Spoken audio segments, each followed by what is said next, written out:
اللہ کے پیارے نبی محمد الرسول اللہ صلی اللہ تعالی علیہ وسلم ارشاد فرماتے ہیں کہ جو شخص یوم عرفہ کا روزہ رکھے گا، ذی الحجہ کی 9 تاریخ کا روزہ رکھے گا، اللہ تبارک و تعالی 1 سال اگلا اور 1 سال پچھلے تمام صغیرہ گناہوں کا کفارہ بنا دے۔ اتنا اہم ترین عبادت ہے یوم عرفہ۔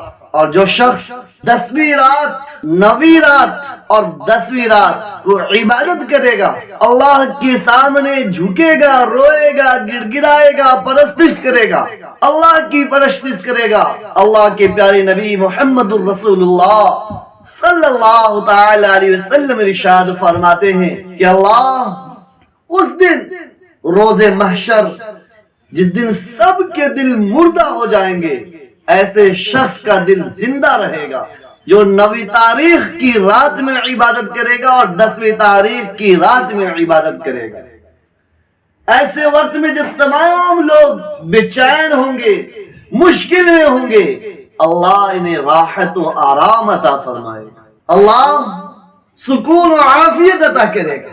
تو یہ 2 رات جو آنے والی ہے، اس کی قدر و منزلت کو سمجھیے، اس کی قدر و منزلت کو سمجھ کر اس رات میں جاگیے، گناہوں کو ترک کیجیے، محمد الرسول اللہ صلی اللہ تعالی علیہ وسلم سے محبت کا اظہار کیجیے کہ آقا مدنی صلی اللہ تعالی علیہ وسلم ساری رات جاگا کرتے تھے، ساری رات کھڑے رہا کرتے تھے، ساری رات آپ نوافل میں، تلاوت قرآن میں گزارا کرتے تھے، اللہ کے سامنے رویا دھویا کرتے تھے، گڑ گڑایا۔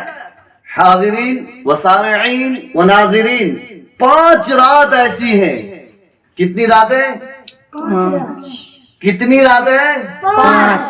5 رات ایسی ہیں جس میں کوئی بندہ، ایمان والا بندہ عبادت کر لے، اللہ کے سامنے توبہ کر لے، عاجزی و انکساری کر لے، خاکساری کر لے، اللہ کے سامنے رو لے دھو لے۔ 5 راتیں، وہ 5 راتیں کون کون سی ہیں؟ وہ 5 راتیں کون سی ہیں بتلا دوں؟ جی شب برات کی رات، شب برات شب قدر کی رات، اور پہلی شوال یعنی عید الفطر کی رات، اور یوم ذی الحجہ کی رات، اور 9ویں تاریخ کا رات۔ 9ویں تاریخ کی رات میں اللہ کی عبادت کرنا، یہ 5 راتیں ہیں۔ اللہ کے پیارے نبی محمد الرسول اللہ صلی اللہ تعالی علیہ وسلم ارشاد فرماتے ہیں کہ جو شخص ان 5 راتوں میں عبادت کر لے گا، اللہ تبارک و تعالی اس پر جنت واجب فرما دے گا، جنت کا وجوب ایسے شخص کے لیے۔ اس لیے مسلمانوں، یہ آنے والی 9 تاریخ کا روزہ بھی رکھنا ہے اور رات کی عبادت بھی کرنا ہے، اور آنے والی 10 تاریخ کی رات کا عبادت کرنا ہے۔ یہ بڑی قیمتی راتیں ہیں، ان راتوں کو سمجھیے، ان ایام کو سمجھیے، بڑی متبرک و منور رات ہے۔ یہ ایام جو گزر رہے ہیں، یہ بڑے ہی بابرکت ایام ہیں۔ اللہ کے پیارے نبی محمد الرسول اللہ صلی اللہ تعالی علیہ وسلم ارشاد فرماتے ہیں کہ ان ایام نے، کون سے ایام؟ ذی الحجہ کے یہ 10 دن، 10 تاریخ، 1 2 3 سے لے کر 10 تک، اللہ کے پیارے نبی محمد رسول اللہ صلی اللہ تعالی علیہ وسلم ارشاد فرماتے ہیں کہ عبادت کرنے کے اعتبار سے اللہ کو ان 10 دنوں کے علاوہ اور کوئی دن زیادہ مقبول نہیں ہے، محبوب نہیں ہے۔